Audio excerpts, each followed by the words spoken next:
Mike Chen stared at the permission slip on his kitchen counter with the kind of intensity usually reserved for disarming fusion cores.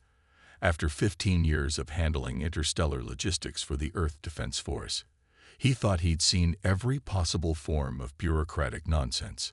He was wrong. "Emma," he called upstairs, "can you explain why your permission slip for the cultural exchange program is written in Zixtherian?" His 13-year-old daughter's voice drifted down. "Because the exchange is with the Zixtherians, Dad. Obviously." Mike pinched the bridge of his nose. The Zixtherians weren't exactly hostile, but they weren't exactly friendly either. Their idea of a formal greeting involved competitive mathematical equations, and their last cultural exchange with humanity had ended with 3 diplomats requiring therapy after being forced to participate in something called recursive interpretive dance. "Sweetheart, come down here, please." Emma bounded down the stairs, her school uniform slightly rumpled, and her dark hair escaping its careful braid, a perfect mirror of her mother's old photos. She peered at the permission slip. "Ms. Rodriguez says it's important for building interspecies understanding. Plus, they're bringing snacks." The last time the Zixtherians brought snacks to a human event, 2 ambassadors had to be treated for temporal displacement. Mike pulled up his old military-grade datapad, more out of habit than necessity. "I'm going to send a quick note to the school board." "Dad, you're not going to make a thing of this, are you?" No, just a simple inquiry about proper protocols and safety measures." Mike's fingers flew over the familiar interface. "I just want to make sure they've filed all the proper cross-species interaction permits and have appropriate medical staff on standby in case anyone starts experiencing time backwards again." What Mike didn't notice was that his ancient military datapad, despite being officially decommissioned, still had access to certain highly classified communication channels. As he typed his strongly worded email about proper permission slip formatting and the importance of temporal stabilization fields during snack time, the message was being automatically routed through no less than 7 different interstellar diplomatic networks. By the time he hit send, his simple complaint had been tagged as a Grade 3 diplomatic communique, filtered through 3 different species translation matrices, and flagged for immediate attention by no less than 12 different alien cultural attaches. "There," Mike said, satisfied. "Now we just wait for a reasonable response from the school board." The first sign that something had gone slightly sideways came 3 hours later, when the Zixtherian High Council issued a formal apology for their egregious breach of temporal nutritional protocols in previous human encounters. The second sign came when the Vexteri Federation, who hadn't even been involved, suddenly offered to mediate any snack-related diplomatic incidents. Mike was making dinner when his datapad lit up with an urgent message from the school principal. "Mr. Chen, would you mind explaining why I've received 17 different diplomatic credentials requests and why the Andromean Concordat is offering to send their chief of Xenogastronomic Relations to next week's PTA meeting?" "The what is offering to send who to what now?" Mike stared at his datapad in confusion. A slow realization began to dawn as he noticed the routing information on his earlier message. Oh no. Emma poked her head into the kitchen. "Dad, why is there a floating crystal pyramid in our driveway transmitting what sounds like a formal declaration of snack time solidarity?" Mike looked out the window. The crystal pyramid was now projecting a holographic image of what appeared to be his email, with certain phrases highlighted and annotated in at least 15 different alien languages. The phrase "proper temporal stabilization during snack distribution" had been circled several times and was generating particularly intense discussion among a group of floating tentacled beings. "Emma, honey, I think I may have accidentally." Mike trailed off as another diplomatic transport materialized above their house. "Started an interstellar incident," Emma supplied helpfully. "Created a minor diplomatic situation," Mike corrected, watching as more alien vessels began appearing in their previously quiet suburban neighborhood. "A very minor, totally manageable diplomatic situation that just happens to involve 3 of the major galactic powers And is that the Proximan ambassador's personal shuttle? Emma peered out the window. The good news is I definitely don't need that permission slip anymore. The cultural exchange appears to be coming to us. Mike's datapad was now flooding with messages from various Earth diplomatic offices, all essentially asking the same question. How had a single parent's complaint about a school permission slip managed to get the three most bureaucratically stubborn species in the known galaxy to agree to direct negotiations? "Dad," Emma said, watching as more diplomatic vessels arrived, "remember when you said you wouldn't make a thing of this?" Mike sighed, already mentally composing what would probably become another accidentally historic diplomatic message.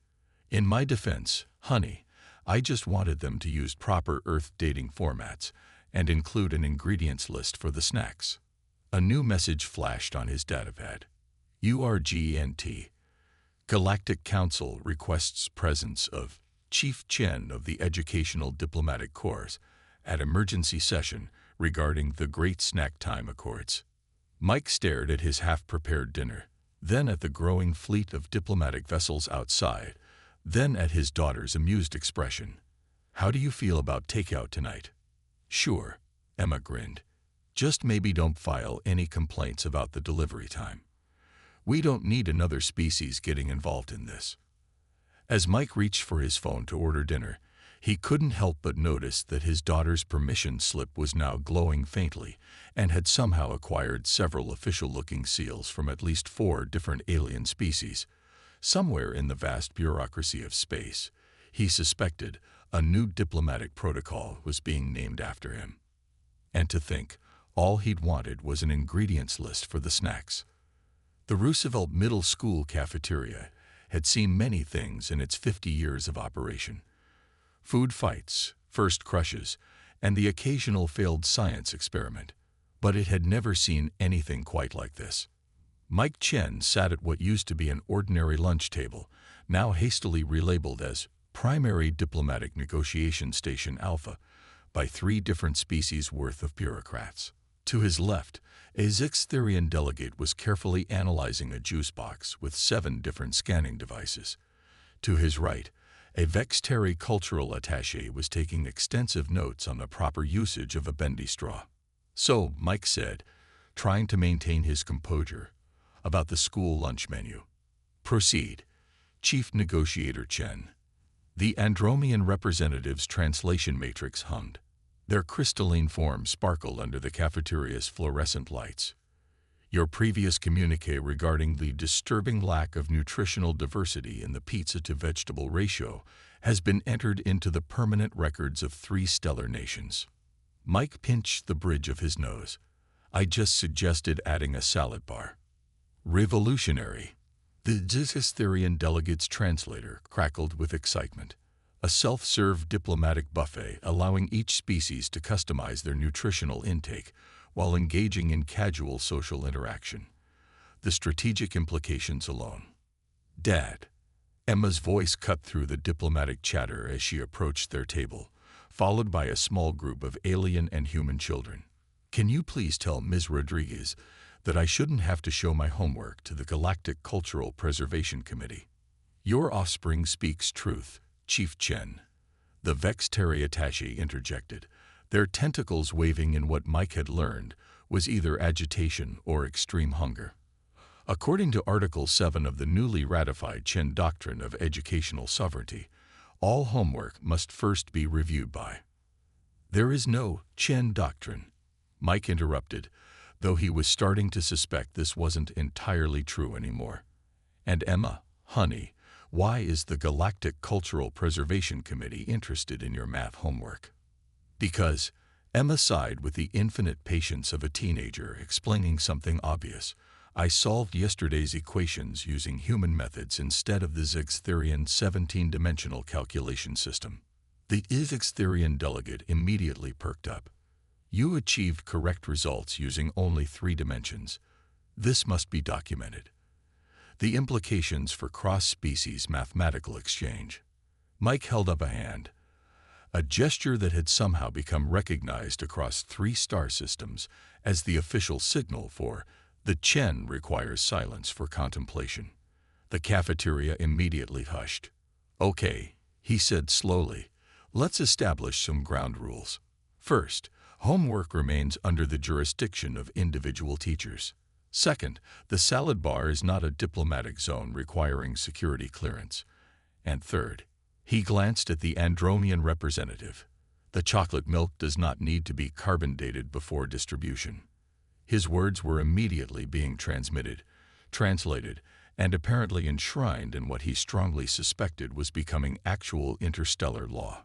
The Vextari attaché was already drafting what appeared to be the Chen protocols on educational refreshment distribution. "Dad," Emma whispered, sliding into the seat next to him. "The Zizixtherian kids want to join our study group, but their parents are insisting on sending a diplomatic observer." Mike watched as a group of young Zixtherians attempted to navigate the subtle complexities of trading sandwich halves with their human classmates. Despite their species' notorious formality, the children had apparently discovered the universal language of, "I'll give you my cookies for your chips." Your initial email regarding proper snack time protocols has evolved into something unprecedented, the Andromean representative observed, their crystalline form shifting through various shades of impressed. "Never before have our species achieved such seamless cultural integration." Mike was about to respond when his datapad chimed. The school board, apparently deciding to embrace the situation, had appointed him Chief of Interspecies Educational Relations.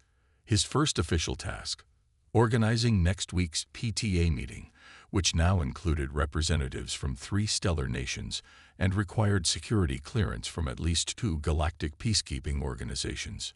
Chief Chen, the Vextari attaché, ventured, "We have reviewed Earth's concept of a bake sale and believe it could revolutionize interstellar commerce." Emma shot her father a warning look. "Dad, remember what happened with the permission slip." But it was too late.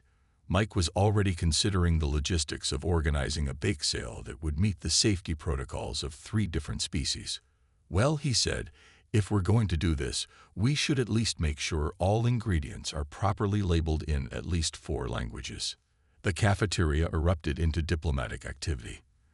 The Zixtherian delegate was already drafting preliminary bake sale protocols, while the Andromean representative began calculating the necessary security measures for transporting what they termed weapons-grade chocolate chip cookies across star systems. "At least this can't get any more complicated," Mike muttered, watching as Emma and her increasingly diverse study group began teaching each other their species' version of paper football. His datapad chimed again. The Galactic Council had officially recognized Roosevelt Middle School as an autonomous diplomatic zone. Furthermore, they requested his presence at an emergency session to discuss what they were calling the Chen method of informal negotiation through shared consumption of baked goods. Emma patted his arm sympathetically. "Look on the bright side, Dad. At least now you have a really good excuse for missing the regular PTA meetings." The regular TTA meetings are now being attended by the diplomatic corps of 3 stellar nations, Mike reminded her. "Yeah," Emma grinned, "but they all bring really good snacks now." As Mike watched the carefully orchestrated chaos of humans and aliens sharing lunch in a middle school cafeteria, he couldn't help but wonder if this was what Earth's founders had in mind when they first reached for the stars. Probably not, but somehow it seemed to be working. Though he really needed to remember to be more careful with his emails. Mike Chen had faced many challenges in his life. Military logistics during the Centauri crisis, raising a teenage daughter alone, and that one time he had to explain daylight savings time to the Andromean High Council. But nothing had prepared him for this. "What do you mean my chocolate chip cookies have been classified as a Category 7 diplomatic asset?" Mike stared at the floating holographic display where his grandmother's recipe was being analyzed by no less than 12 different alien species worth of food scientists. Chief Chen, the Zixtherian cultural minister's voice crackled through the translator. "You must understand. The combination of chemical compounds you call brown sugar and vanilla extract has properties that our species finds compelling." The kitchen of Roosevelt Middle School had been transformed into something resembling a cross between a scientific laboratory and a diplomatic summit. 3 different species had installed atmospheric regulators just to handle the amount of baking going on. A Vexteri security team stood guard over what they were calling the sacred mixing bowls of Chen. "Dad," Emma called from where she was helping a group of alien and human students measure ingredients. "The Andromians want to know if we can substitute crystalline glucose for sugar in their batch. Something about maintaining cultural authenticity." "The recipe clearly states 1 cup of brown sugar," Mike replied automatically, then caught himself. "And since when did my mother's cookie recipe become a matter of cultural authenticity?" "Since the Galactic Council classified it as an essential tool of interspecies harmony," Emma replied, carefully showing a young Zixtherian how to crack an egg without using quantum probability calculations. "Also, 3 different species have requested mining rights for chocolate chips."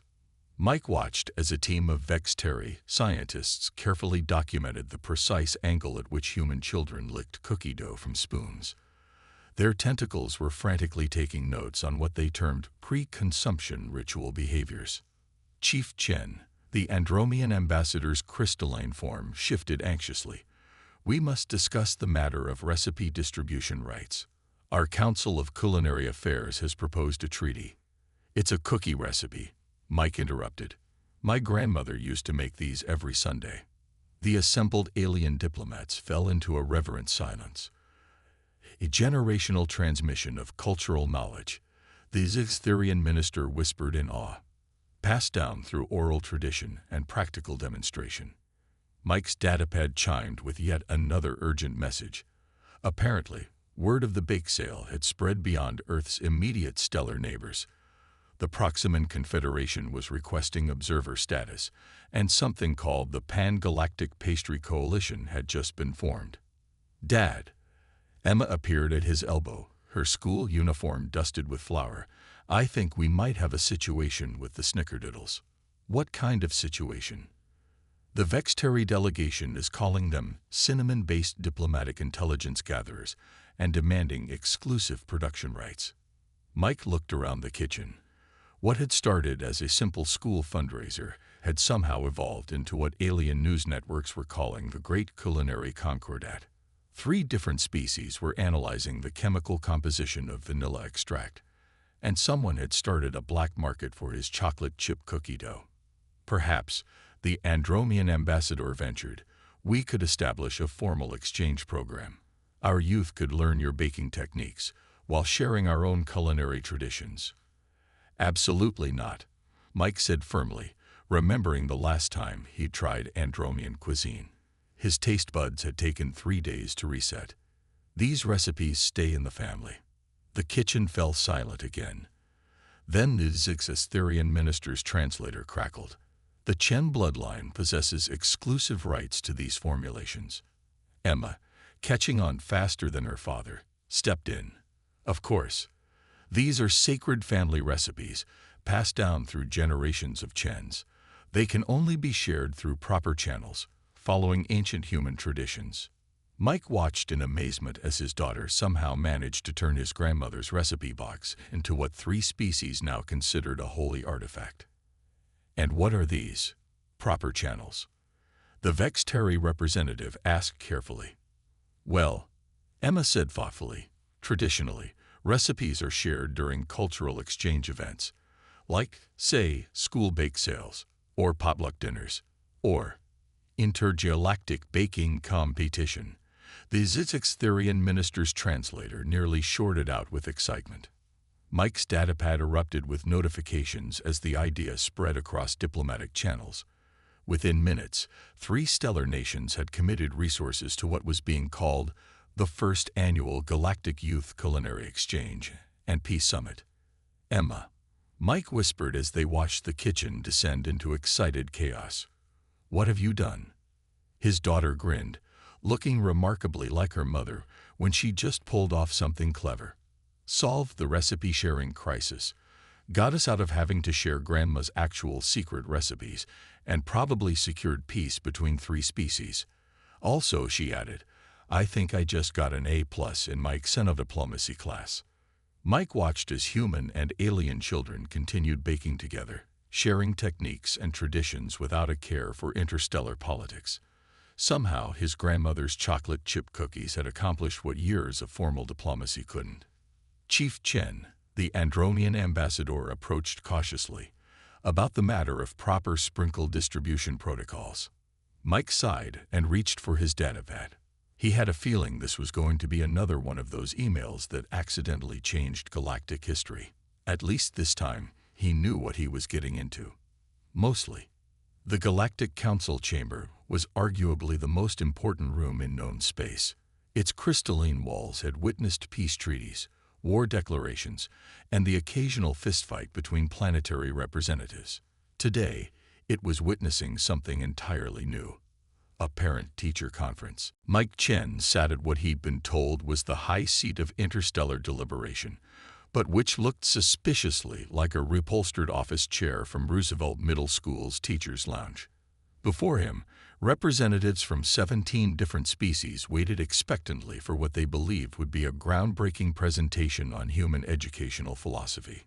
So, Mike began, pulling up his daughter's progress report on his datapad. About Emma's grades in temporal mathematics. Silence. The Zixitherian Grand Chancellor's translator boomed. The Chen prepares to share sacred wisdom. Mike blinked. I'm just trying to figure out why she got a B in.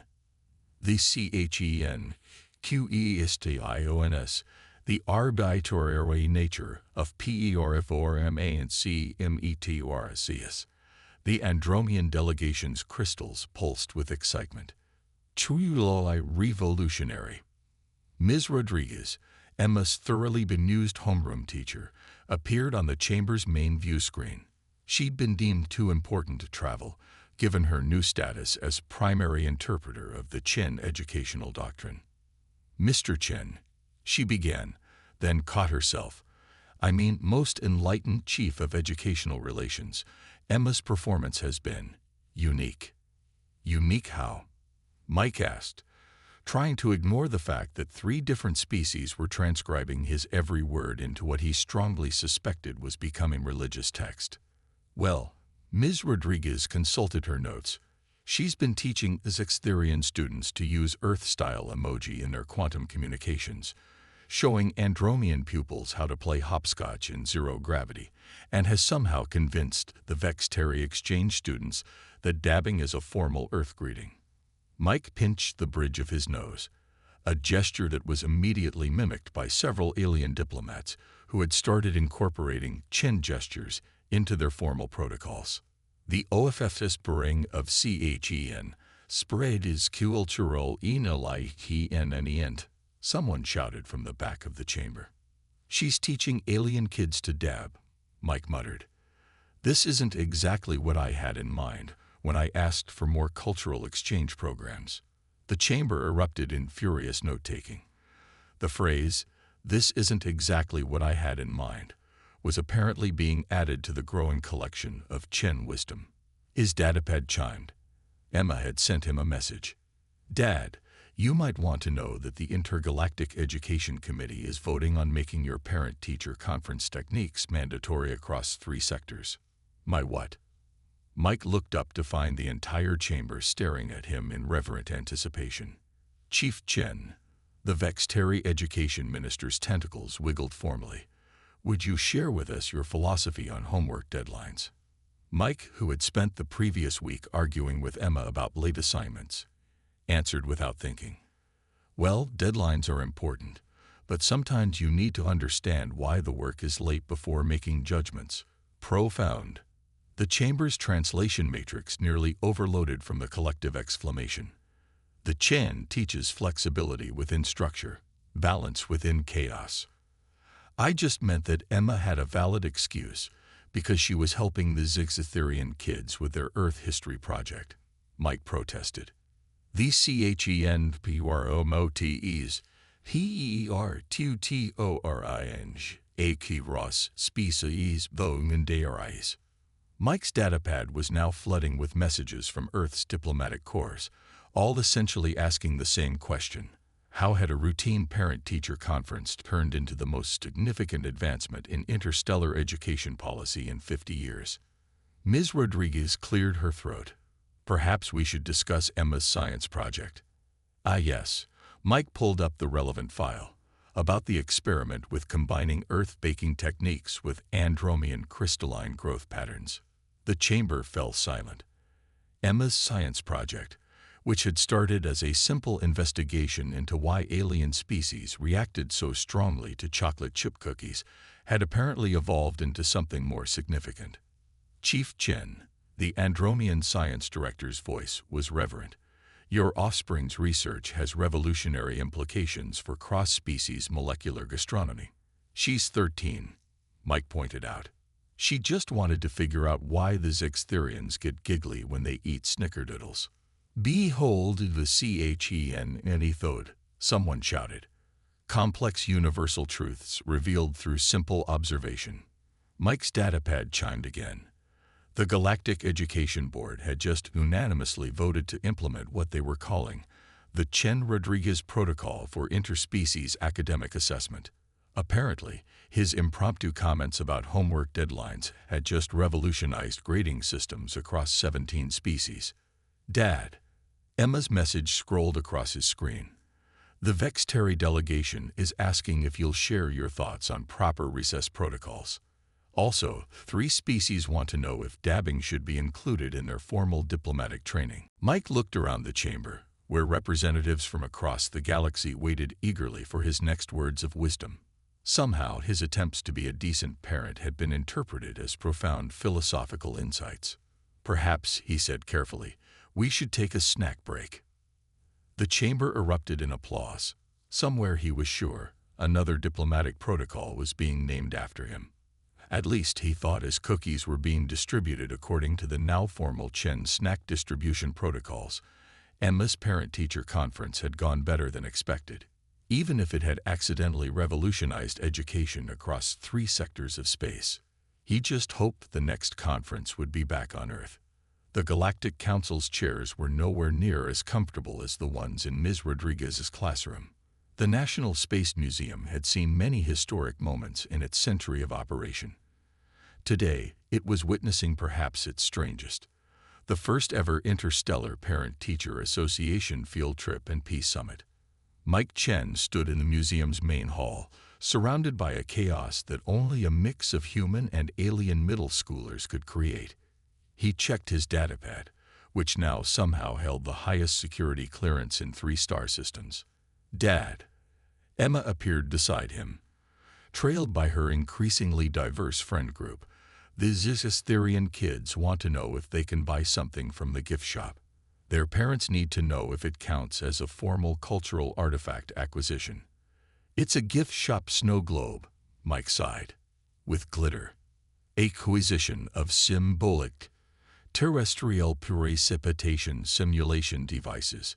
The Zixtherian cultural minister's translator practically vibrated with excitement. The museum had been transformed for the occasion. Display cases now bore descriptions in 17 different languages. A Vexteri security team guarded what they insisted on calling the sacred snack cart. 3 different species worth of parents hovered anxiously as their children tried to master the ancient human art of not running in hallways. Chief Chen, the Andromean ambassador's crystalline form, approached. We must discuss the profound implications of your buddy system directive. Mike, who had simply been trying to keep track of 60 kids of various species, shapes, and dimensional phases, rubbed his temples. It's just to make sure nobody gets lost. Behold, the ambassador interrupted. The Chen method of mutual accountability and cross-species bonding. His datapad chimed. Apparently, the buddy system was now being implemented in diplomatic missions across known space. 3 trade disputes had already been resolved by making the opposing ambassadors hold hands and stay together during negotiations. Dad. Emma called from near a lunar lander display. We might have a situation with the interactive gravity exhibit. Mike turned to find several Zixtherian students floating near the ceiling, while their human partners tried to explain why artificial gravity manipulation wasn't allowed during school hours. Also, Emma added, the Vexteri kids are teaching humans their version of tag. It involves tentacles and temporal displacement. Before Mike could respond, his datapad erupted with notifications. The Galactic Council was convening an emergency session. Apparently, watching human and alien children play together had given several species representatives an idea. Chief Chen, the Vextari Education Minister, approached, all 6 tentacles ringing nervously. "We have a proposal. Your methods of fostering interspecies cooperation through shared educational experiences." "You mean letting kids be kids?" Mike asked. "Precisely." The minister's translator crackled. "We wish to establish a permanent program, a framework for ongoing cultural exchange through educational institutions." Mike watched as Emma helped a young Andromean figure out the gift shop's credit card reader, while a Zixtherian student eagerly explained Earth's space program timeline to his human buddies. "The Chen contemplates," someone whispered loudly, and the entire museum fell silent. Mike thought about how this had all started, with a simple permission slip and a strongly worded email. How his attempt to be a concerned parent had somehow turned into a revolution in interstellar relations. How children from different stars had found common ground over shared lunches and field trip excitement. "You know what?" he said finally. "Why not? But on one condition." The assembled diplomats leaned forward eagerly. "We keep it simple. No 17-page permission slips. No quantum-encrypted lunchboxes. Just let them learn together, play together, figure things out together." The museum erupted in cheers. His words were already being transmitted across space, probably being enshrined in some new diplomatic protocol. "Dad," Emma appeared at his side, grinning. "You just accidentally created an interstellar school system." "Story of my life lately," Mike chuckled. "But at least this time, I meant to do it." His datapad chimed one final time. The Galactic Council had officially ratified what they were calling the Parent-Teacher Alliance, a new framework for interspecies cooperation based on the radical notion that maybe, just maybe, the best way to bring different species together was to let their kids share a classroom. Chief Chen, the Andromean ambassador, approached, about the matter of proper field trip chaperone rotation schedules. "Let me guess," Mike smiled. "You want me to send an email about it?" The ambassador's crystalline form flickered in what might have been embarrassment. Perhaps a memo would suffice.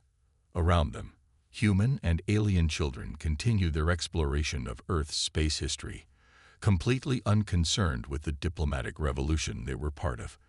A Zixtherian student was explaining advanced physics to his human buddy using a space shuttle model. A group of Vextari children had discovered the joy of museum drinking fountains, and everywhere, parents of all species watched with the universal mix of pride and nervousness that transcended stellar boundaries. Emma tugged at his sleeve. "Dad, can we get something from the gift shop?"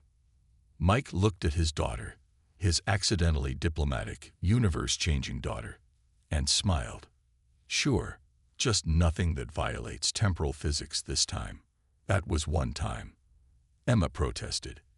"And the Zixtherians helped clean up most of the time loops." As Mike watched the future of interstellar relations unfold around a museum gift shop cash register, he couldn't help but think that maybe this was exactly what humanity's first steps into space were meant to lead to. Not grand fleet battles or complex diplomatic protocols, but children from different worlds sharing snacks and complaining about homework together, even if it had taken one slightly annoyed dad's email to make it happen.